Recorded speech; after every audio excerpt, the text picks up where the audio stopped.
Boa noite, graças e paz. Quero agradecer a Antônio, a todos vocês pela oportunidade de estar aqui junto, de compartilhar da palavra de Deus, do Evangelho, compartilhar de tudo que Deus tem feito por nós. E o tema que foi me dado foi da igreja de Sardes.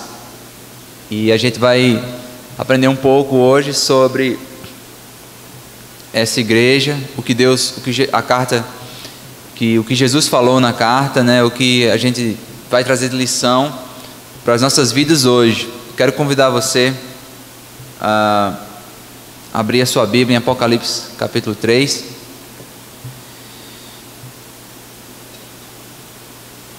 O meu filho mais velho é Daniel. Eu tenho 3 filhos. Tenho Daniel mais velho, que vai fazer 4 anos. Tenho Maria, de 2 anos. Se você me viu aqui no domingo, você provavelmente já me viu correndo atrás deles. E tem um bebê que chama Pedro, de 4 meses. E Daniel, ele normalmente acorda de manhã e depois do almoço, Daniel e Maria têm aquele cochilo de toda criança pequena tem. Depois desse cochilo, normalmente a gente tem um momento de lanchar. E a gente meio que negociou, eu e minha esposa, que em casa, para lanchar alguma coisa, a gente tem que comer uma fruta. Normalmente criança só quer aquele biscoito, claro, né? E daí ele começou a gostar de fruta. E maçã virou a fruta favorita dele. Então teve um dia agora, nesse verão, eu lembro que tem à praia de manhã, e daí ele cochilou. Quando acordou, ele disse: papai, eu quero maçã. Tá bom. Normalmente ele só lava e dou para ele, né? Mas nesse dia eu disse: não, eu quero agradar a ele, vou agradar meu filho, então vou cortar. Então eu fui lá, eu tinha feito as compras um dia antes, e fui lá na geladeira e tentei encontrar a maçã mais bonita que eu conseguisse, a mais vermelha, mais suculenta. Tem umas que fica bem brilhosa, né? Então eu disse assim: qual é que eu gostaria de comer aqui, eu vou dar para ele. E eu encontrei essa bendita maçã. E nesse dia eu decidi: não, eu vou cortar para ele, porque eu quero agradar meu filho. Quando eu cortei, para minha tristeza, estava podre dentro. Podre, não era aquele podre que você corta assim, dá para comer, não. É o podre que onde eu cortava não tinha mais solução, não tinha mais jeito. E é assim que a gente vê um pouco da história da igreja de Sardes. Eles estavam belos por fora, eles estavam lindos para o mundo, mas por dentro eles estavam podres e sujos. E você já sentiu isso antes? Você teve uma expectativa de que algo estava belo, de que algo estava perfeito, mas quando você começou a conhecer uma fruta, não sei se foi uma fruta, se foi comer uma fruta, não sei se você foi conhecer alguém ou algo que você foi comer e por dentro estava podre.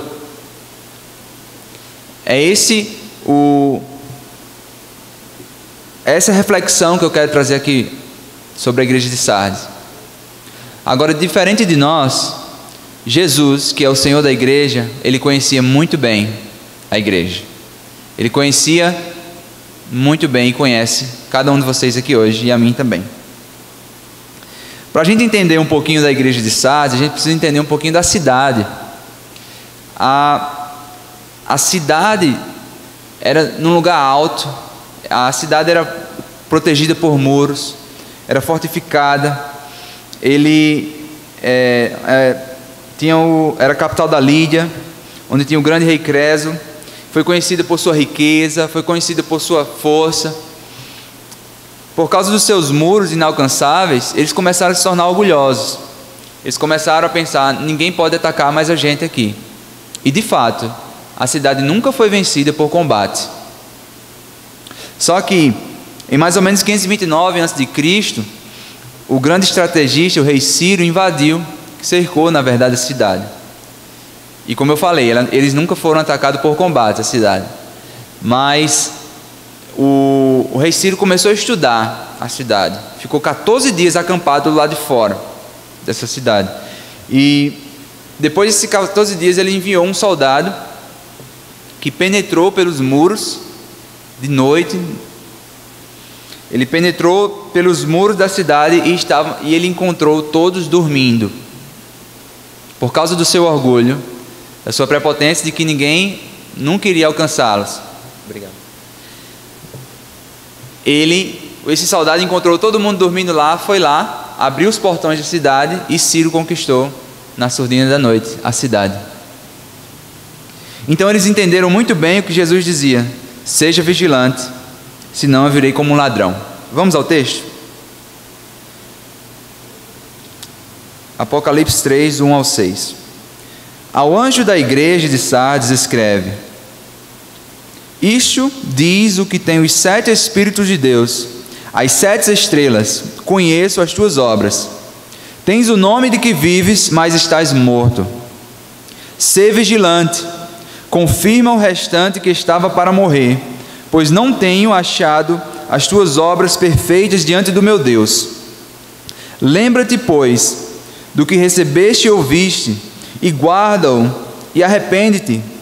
Mas, se não vigiares, virei sobre ti como um ladrão, e não saberás a hora que sobre ti virei. Mas também tem em Sardes algumas pessoas que não contaminaram as suas vestes, e comigo andarão vestidos de branco, pois são dignas. Ao que vencer será vestido de vestes brancas. De maneira nenhuma riscarei o seu nome do livro da vida, mas confessarei o seu nome diante de meu Pai e diante dos seus anjos. Quem tem ouvidos, ouça o que o Espírito diz às igrejas. Vamos orar? Senhor, nós te agradecemos por essa oportunidade, Deus, de compartilhar a tua palavra. Te agradecemos, Deus, pelo teu bendito Filho, Jesus Cristo, que morreu nesse lugar e que nos alerta, Senhor, nessa carta, a vivermos uma vida, Pai, com vestes brancas. Nos ensina, Senhor, através da tua palavra. Me ajuda a transmitir, Senhor, aquilo que o teu Espírito Santo deseja ministrar, Deus, através da tua palavra, para o teu povo aqui. Te agradecemos em nome de Jesus. Amém. Então, como eu disse, o soldado de Ciro entrou de surpresa, pegou todo mundo dormindo, a surdina da noite. Então, quando a gente vê esse texto, Jesus dizendo: seja vigilante, senão eu virei como um ladrão. Em 218, um tempo depois, Antíoco Epifânio toma a cidade, por falta de vigilância de novo. Eles não aprenderam a lição. E aí, com isso, eles destruíram a cidade dessa vez. Depois disso, Alexandre o Magno conquistou e helenizou a cidade. O que ele helenizou? Ele tornou a cultura grega como parte da cidade. Sendo que ele fez a cidade inteira adorar a deusa Cibele. Essa agora passa a ser um tipo de padroeira da cidade, e ainda com uma crença que aquela deusa tinha o poder de ressuscitar dos mortos. Por isso eles também entenderam que Jesus disse: vocês têm nome de quem vive, mas está morto. Como diz o comentarista Craig Keener, Jesus reprova uma igreja com o nome de viva, mas está morta interiormente. Quem tem poder não é Cibele, não é Cibele a padroeira da cidade, mas sim Cristo, o Senhor da igreja. Depois disso, dessas duas tomadas da cidade, ainda em 17 depois de Cristo, houve um grande terremoto que tornou a cidade em ruínas. Agora, o povo da igreja de Sardes só olhava para as glórias do passado. Eles só conseguiam ver os grandes muros e o fato de que ninguém conseguiu conquistar a cidade olhando para o passado. É nesse contexto que Jesus escreve essa carta. E ele escreve essa carta, e nós podemos observar no texto 3 grupos de pessoas. 3 grupos que fazem parte da mesma igreja. Um grupo deles é os que morreram espiritualmente. O outro grupo é os que estavam para morrer. E o outro grupo é aqueles que não se contaminaram, aqueles que continuaram com suas vestes brancas. E infelizmente o que a Bíblia relata é que eram poucos. Poucos estavam com as vestes brancas. Eu convido você hoje a refletir sobre esse texto, não apenas com a perspectiva histórica, não apenas com a perspectiva no texto em si, mas que a gente venha trazer para a nossa igreja, para os adolescentes aqui presentes, para a nossa vida o que esse texto tem a nos ensinar. E peço também que você não traga esse texto pensando no seu amigo, pensando em fulano, pensando em, seria muito bom que ele recebesse essa mensagem, seria muito bom que ele estivesse aqui para ouvir. Não. Peça ao Espírito Santo para sondar o seu coração e ministrar a partir do que a palavra de Deus tem para dizer para a gente essa noite. Primeira coisa que é mais importante a gente ver no texto é a necessidade que Cristo está apontando para a necessidade de um reavivamento. A maioria das pessoas estavam ou morrendo ou mortas espiritualmente. E não há nada que nós possamos fazer em nós para reavivar. Então, como é que nós vamos trazer esse reavivamento à igreja? Qual é a necessidade? Por que precisamos de um reavivamento? Então nós precisamos de um reavivamento quando há crentes na igreja que tem nomes nos membros, no hall de membro, faz parte da live, faz parte da rede, faz parte do culto de domingo, faz parte de todos os ministérios, mas está morto diante de Deus, não são convertidos. Ao lermos o versículo 1, olha o que Jesus diz. Jesus diz que a igreja de Sardes tem nome de que vive, mas estão mortos.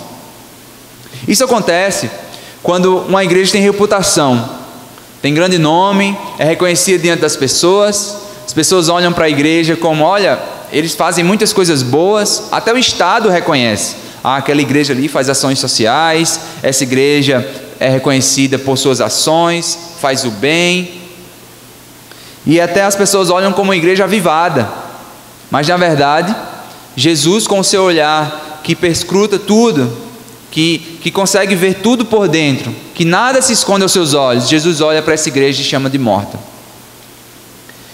Como é que nós podemos sondar isso para nós? Como é que nós podemos trazer essa realidade para a gente? A necessidade que nós temos de aparecer para as pessoas, a necessidade que nós temos de nos mostrarmos como pessoas que fazem coisas boas para os outros, como grandes, como os espirituais. Todo dia eu posto lá o meu versículo no Stories, todo dia lá eu posto que estou na igreja, eu venho aqui todo dia, mesmo quando está fechado, na segunda eu apareço aqui. Como a gente quer ser reconhecido como espiritual diante das pessoas? Como a gente acha que essa espiritualidade que Jesus não reconhece, Jesus chama de que eles estavam mortos, como a gente se agrada de formar nossa identidade nas nossas ações espirituais. Jesus está endereçando essa carta para ele. E a gente quer mostrar o nosso status, quer mostrar a nossa espiritualidade, quer mostrar as nossas riquezas, se temos, para que a gente esteja em outro patamar espiritual. Um grande problema é que Sardes, eles tinham fama diante dos homens. Os homens olhavam para eles e diziam, uau, que igreja. As pessoas olhavam para eles e diziam, vocês são muito especiais. Mas o nosso Jesus olhava para eles e chamava de morte. O pastor Hernando Dias Lopes, ele conta a história de um pastor que ele vê uma apatia enorme na sua igreja. E certo dia ele já está cansado dessa apatia, ele diz assim, irmãos, no próximo domingo eu vou aqui oficialmente ministrar o sepultamento da nossa igreja. E isso deixa muita gente com a pulga atrás da orelha. E aí o pessoal começa a convidar, o pessoal que falta muito, aquele distante, começa a convidar para ir lá para o culto do sepultamento da igreja.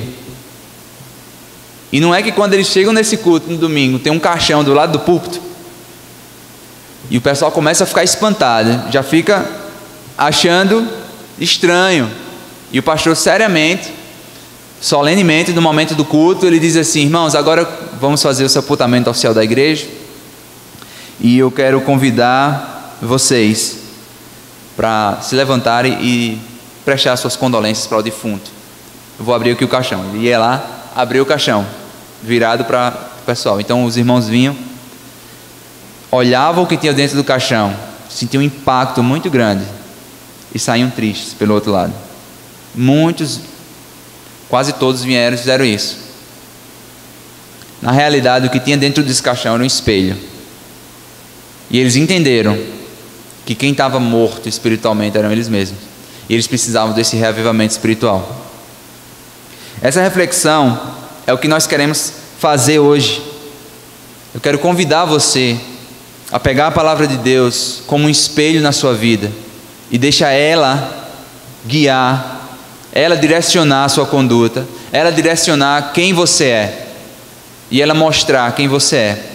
A palavra de Deus mostra a você, cristão, que em Cristo nenhuma condenação há.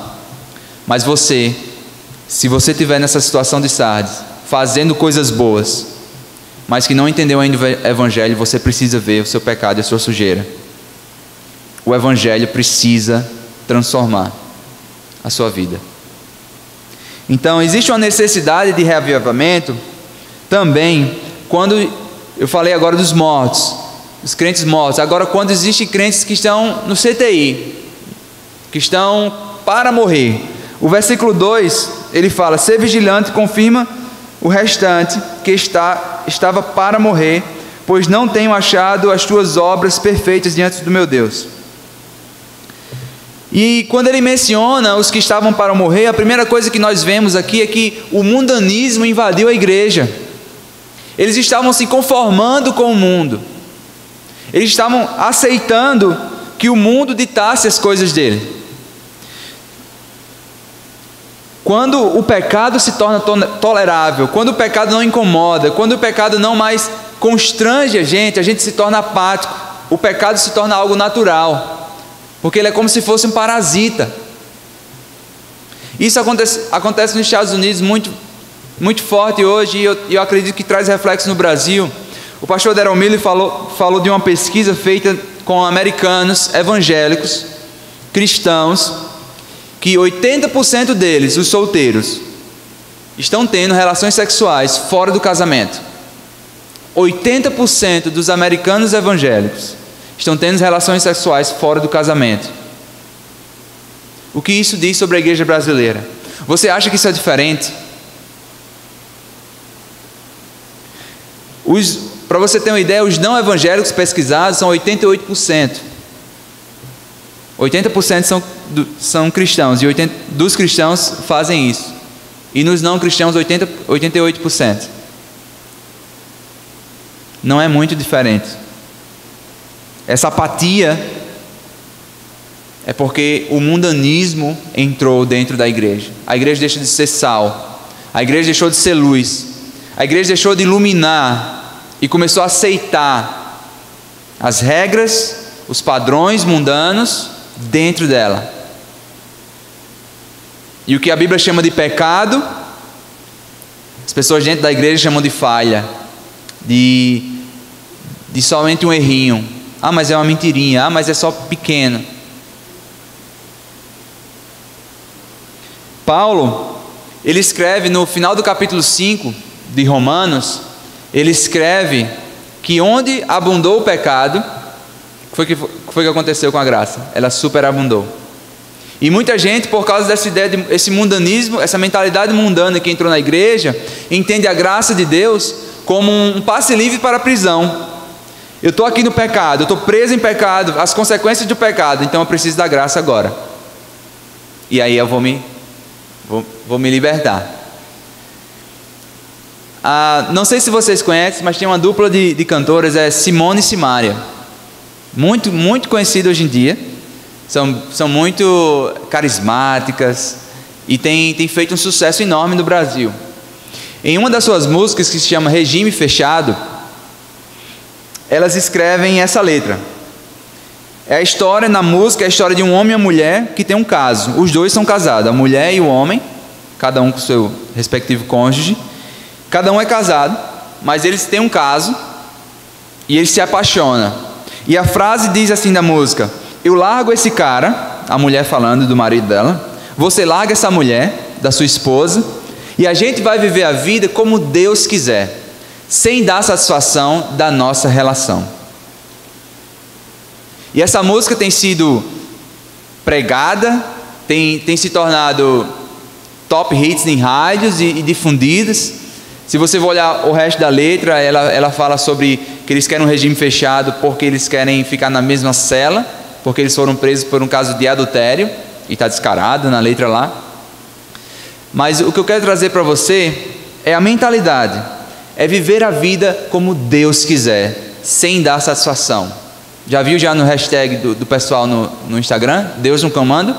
Hashtag Deus no comando. O que é esse Deus no comando? No comando de quê?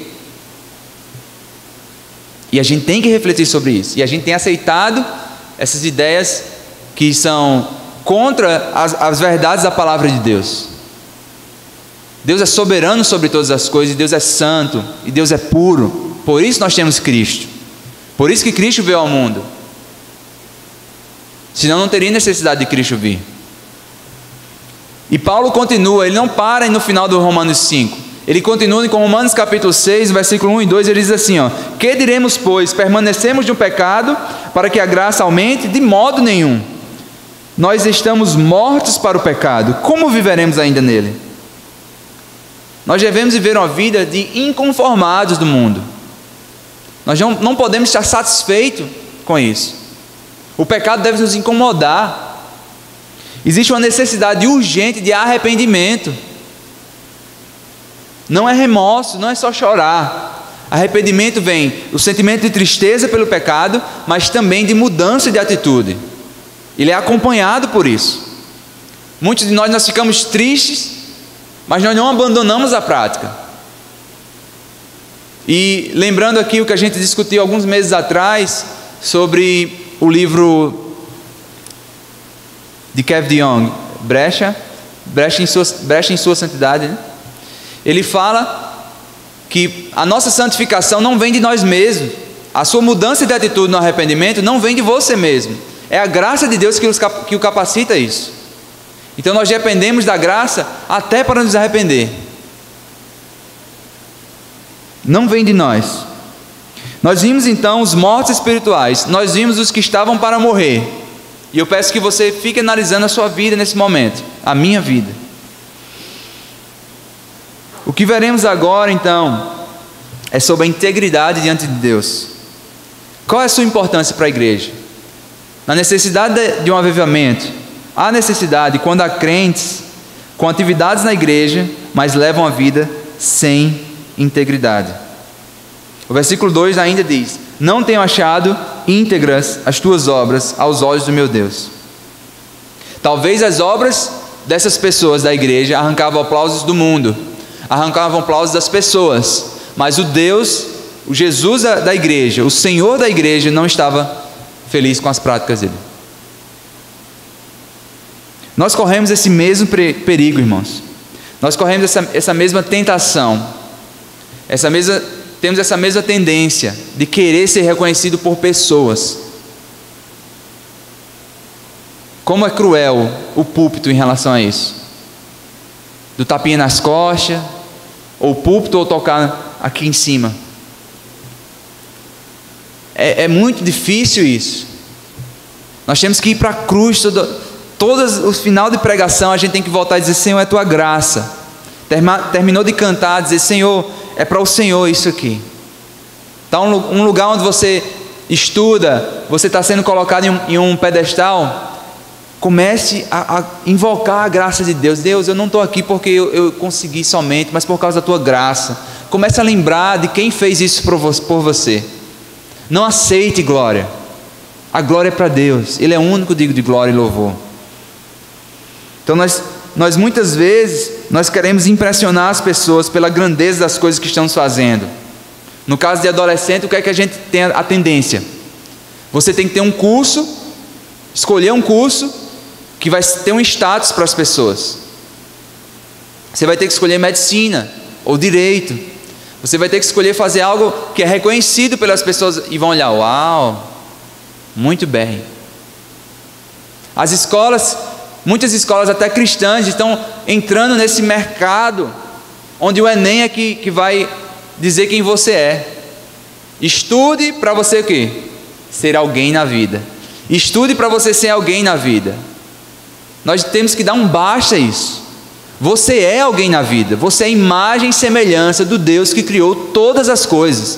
do Deus que criou as estrelas e conhece pelos nomes, e Jesus Cristo morreu por você, o Deus que fez todas as coisas, se tornou carne e veio morrer por nós. Isso deve ser a sua motivação, isso deve ser a sua segurança, porque quando nós confiamos em homens, o nosso destino já está traçado. Mas quando nós confiamos em Cristo, nós encontramos a plena satisfação, encontramos plena segurança. Pode estar faltando tudo ao meu lado, eu posso não estar recebendo o salário que eu queria, mas eu tenho Cristo. Ou eu posso estar recebendo muito mais do que eu preciso, mas Cristo é a minha satisfação, e o que eu tenho eu vou repassar e compartilhar, porque eu tenho Cristo. As coisas não me completam, eu não preciso de coisas. Você não precisa, jovem, daquele celular para você ser aceito.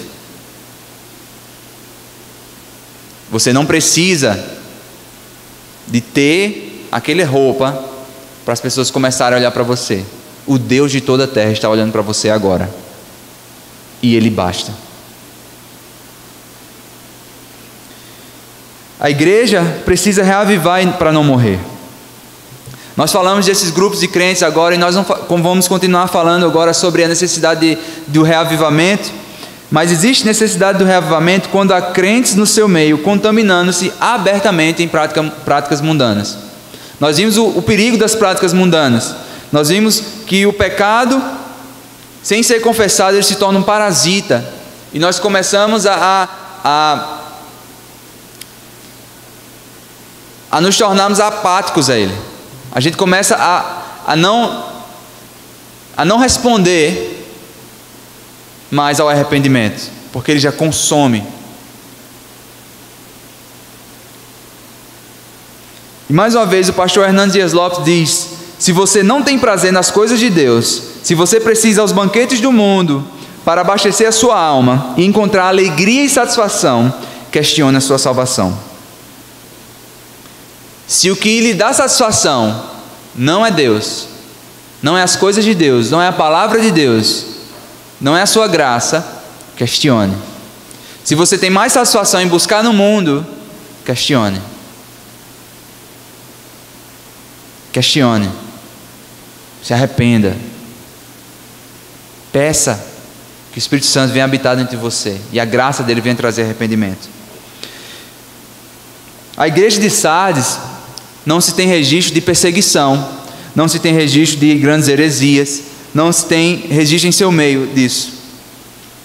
Mas mesmo assim eles se perderam, porque eles foram influenciados pelo mundanismo. Colossenses 2:8, Paulo nos alerta sobre isso. Ele diz assim: tende cuidados para que ninguém vos faça presa sua por meio de filosofias vãs e vãs sutilezas, segundo a tradição dos homens, segundo os rudimentos do mundo e não segundo Cristo. Infelizmente nós temos visto essa visão materialista secular invadindo as igrejas, como eu já falei, em várias formas. Eu falei sobre o caso recentemente agora dos jovens cristãos que estão tendo relação sexual antes do casamento abertamente.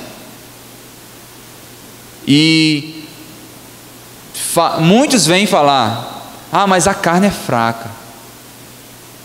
A carne é fraca, mas o Cristo que conquistou, que morreu na cruz, e pelo meu pecado ele é mais forte do que tudo nesse mundo, e ele pode capacitar você.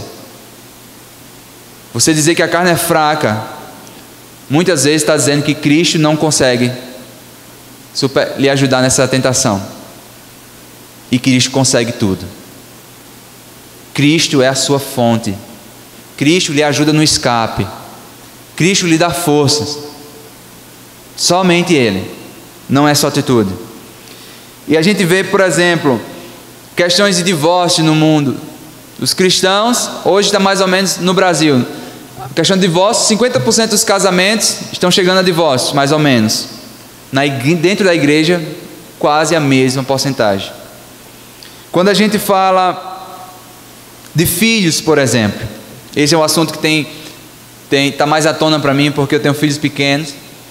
Mas qual é a visão de filho para o mundo? Filho é peso, filho é gasto, Filho é dificuldade, filho faz você perder o seu futuro, filho faz você não vai poder mais viajar. Você tendo filho, você só vai ter agora gasto na sua vida e não vai dormir, vai ter que trocar fralda de cocô e pronto. Acabou sua vida. Me desculpe, se você quer ter filho ainda nesse mundo, não dá. Tem mesmo é que você tem que trabalhar, ter o seu mestrado, doutorado, pós-doutorado, pós-pós-doutorado, pós-pós-pós-pós-doutorado, e ter muito dinheiro, e viajar muito, tirar muita foto, muita selfie, com a hashtag Deus no comando, e conhecer o mundo, e não ter filho, que filho vai atrapalhar. Infelizmente, quando eu converso com casais cristãos, e eu falo, quantos filhos vocês imaginam ter? Um e um cachorro, tá bom demais. E começa a comparar filho com cachorro, aí o sangue sobe, né? Precisa da graça de Deus nessa hora. Mas a gente perdeu a essência do que Deus chama. Deus chama filho de bênção, o mundo chama de maldição. Deus chama feliz o homem que enche dele a sua aljava, e o mundo chama pobre e miserável o homem que tem mais de dois, porque não tem mais futuro. Eu escolho acreditar na palavra de Deus ou eu escolho acreditar no mundo? Kuyper falou isso: se a igreja falhar em discipular a nação discipulará a igreja. E a nação discipula a igreja na mídia, nas músicas, como eu falei aqui, nas ideias de pensamento, o que a gente está consumindo, quem você está seguindo.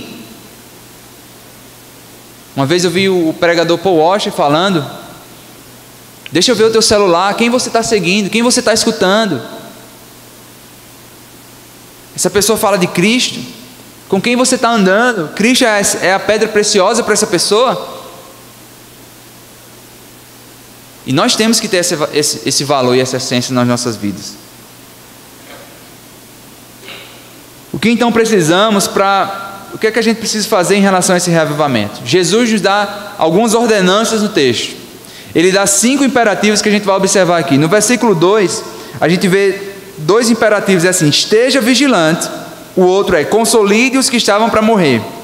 No versículo 3 temos 3 ordenanças. São essas: lembra-te, guarda-o e arrepende-te. A gente vai meio que resumir esses imperativos em 3 pontos. Primeira coisa que a gente precisa nas ordenanças de Jesus em relação ao reavivamento é: precisamos voltar urgentemente para a palavra de Deus.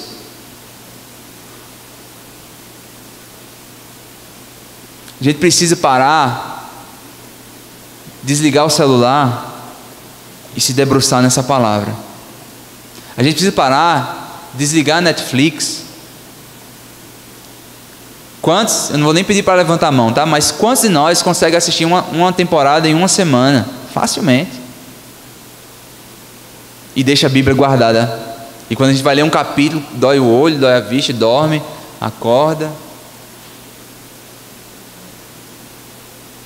A gente diz que o jovem consegue estudar ciências, física, química, consegue estudar sociologia, filosofia, entender sobre política, sobre esquerda e direita. A gente consegue estudar sobre tudo isso, mas quando a gente vai se debruçar na palavra de Deus, não tenho esse entendimento ainda. Eu não fui chamado para o ministério. E a gente se encosta. Nós temos bons pregadores na nossa igreja, deixa eles me ensinarem lá. Quando Deus nos chama, essa é a revelação de Deus nas nossas mãos. Deus não está em silêncio. Só você abrir essas páginas que Ele vai falar com você. Em Salmo 119, do versículo 9 a 11, a gente vê que o que nos afasta do pecado não é o nosso esforço, não é a nossa luta, não é a nossa dedicação, a nossa força de vontade. Não é. O que nos afasta do pecado é a palavra de Deus. A tua palavra escondi, guardada no meu coração, para não pecar contra ti. Isso, jovem, é o que faz você manter puro o seu caminho. O pastor David Platt, do livro, que escreveu o livro Contra a Cultura, em uma dessas pregações ele fala de uma organização missionária que fez um estudo em igrejas sobre leitura bíblica. E eles observaram que as igrejas onde tinha maior leitura bíblica, ou seja, no mínimo 4 vezes por semana que liam a Bíblia, era a igreja onde tinha menos divórcio, menos jovens se viciados em pornografia, menos adultérios. Por quê? Não é só o púlpito. O púlpito ele está ministrando a palavra de Deus, mas é principalmente a palavra de Deus que vai transformar nossas vidas. Principalmente a palavra de Deus que nos vai transformar de dentro para fora. Nós precisamos urgentemente voltar para a palavra de Deus. Nós precisamos ter sede dela. Tantos aplicativos que nós temos hoje, tantas possibilidades de leituras bíblicas. Vocês têm a oportunidade de ter palavras na sexta-feira. Se você quiser vir no sábado, você tem palavra aqui também. No domingo tem aqui também. Mas nada vai substituir o seu debruçar nas Escrituras e deixar ela falar com você, deixar ela tocar o mais íntimo do seu ser. Ela através do Espírito Santo, lhe confrontado de todo pecado, e você se arrepende. Nós precisamos voltar para a palavra de Deus. Precisamos também de uma vigilância espiritual. No versículo 2 ele fala sobre ser vigilante, sobre a gente precisa guardar o dia do Senhor, a gente precisa valorizar o vir à casa de Deus, a gente precisa ficar atento. Nós sabemos quando estamos sendo tentados. Eu não sei se você veio aqui hoje para buscar uma palavra confortante, uma palavra de somente legal para a sua vida, e não receber uma palavra de exortação. Mas não sou eu que estou exortando vocês, é o Senhor da igreja que está nos exortando hoje aqui. No versículo 4, Jesus fala que os cristãos que têm compromisso com a palavra de Deus, eles precisam ajudar os outros, eles precisam consolidar os outros, nós precisamos tirar os nossos irmãos desse estado de apatia espiritual. Nós precisamos caminhar, não sozinhos, mas nós precisamos ajudar os outros nessa caminhada. E por último, para entender esses imperativos de Cristo à igreja, nós precisamos voltar à santidade.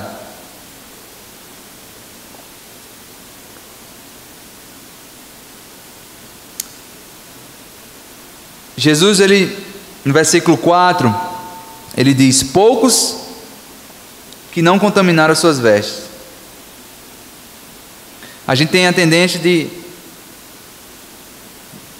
dizer: não, eu já faço parte desse grupo aqui, eu estou bem, mas fulaninho não está. Eu estou bem, mas aquele irmão não está.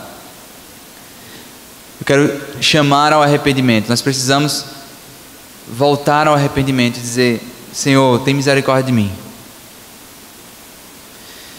A gente pode observar que Cristo ele está chamando o povo de Sardes a uma mudança, está nos chamando a uma mudança aqui hoje. Mas ele dá alguns passos, algumas direções, mas quem realmente pode mudar? E é Jesus.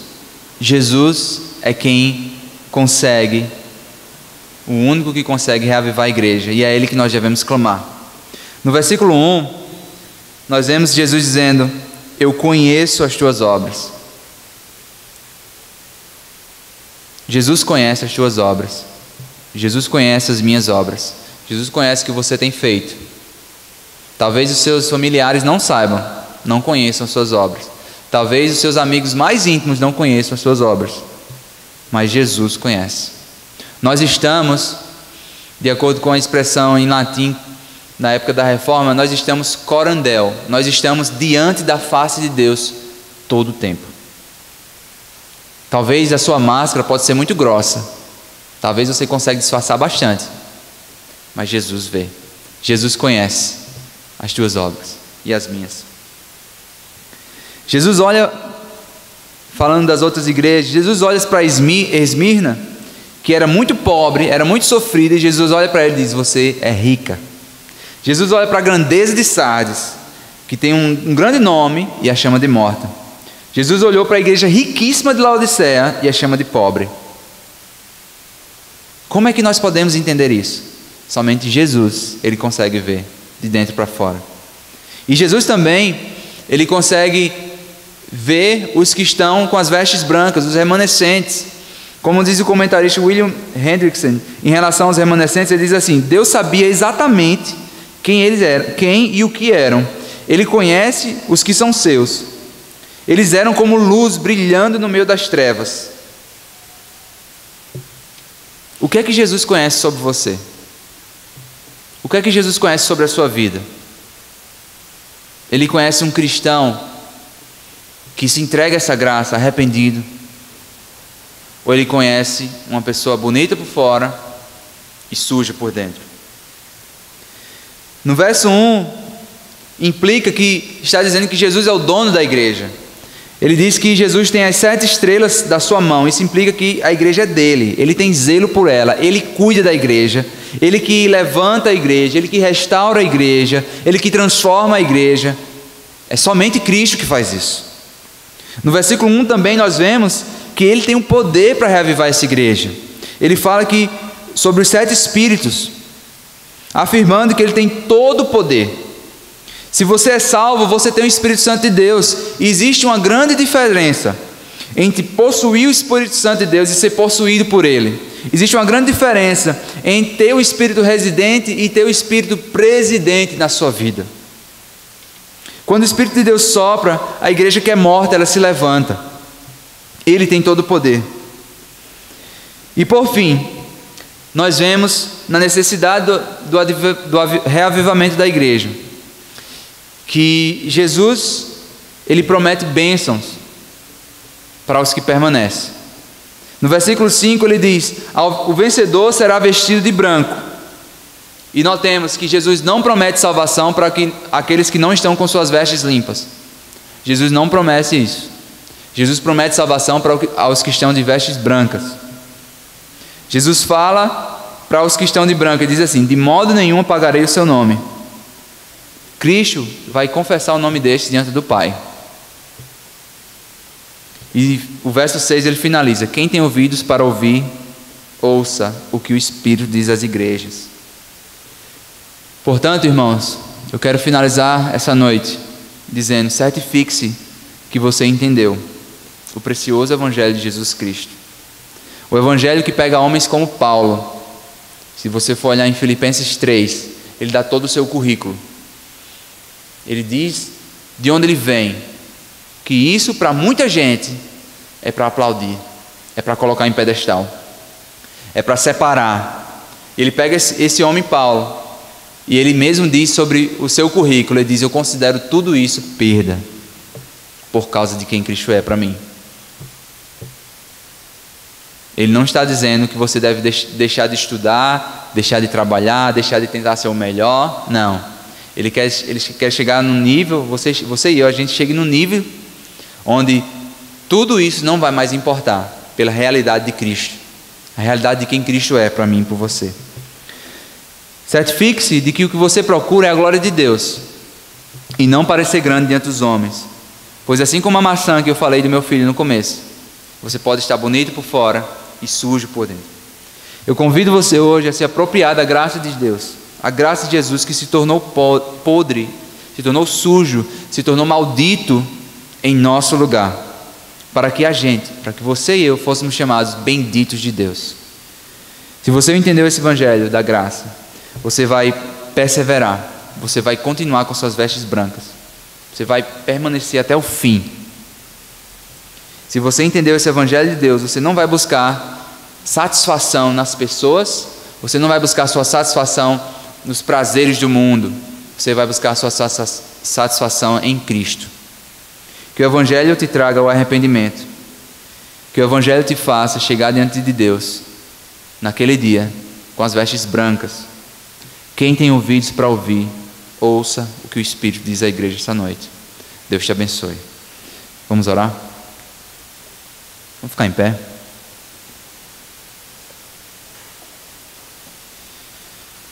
Senhor, eu te agradeço, Deus, pelo privilégio de ouvir o Teu Evangelho, pelo privilégio de sermos lembrados, Deus, daquilo que Tu fez na cruz por nós. Senhor, eu te agradeço, Deus, porque nós estudamos hoje da igreja de Sardes, Pai, e nós queremos, Senhor, ser encontrados, Senhor, pelo Senhor com vestes brancas, Senhor. Nos ensina a perseverar, nos ensina a ser canal de bênção para os outros, para levantar, Deus, para caminhar junto, Deus, com os outros que estão para morrer. Deus, nos ensina a confiar que o Senhor pode ressuscitar os mortos espiritualmente, que o Senhor pode reavivar a tua igreja. Eu oro por um avivamento espiritual, Pai, onde nós vamos entender, Deus, o poder, Senhor, da tua palavra, e nós vamos seguir caminhando nela. Eu te peço por cada um que está aqui, Pai, e te agradeço pela oportunidade de estar aqui também. Em nome de Jesus. Amém.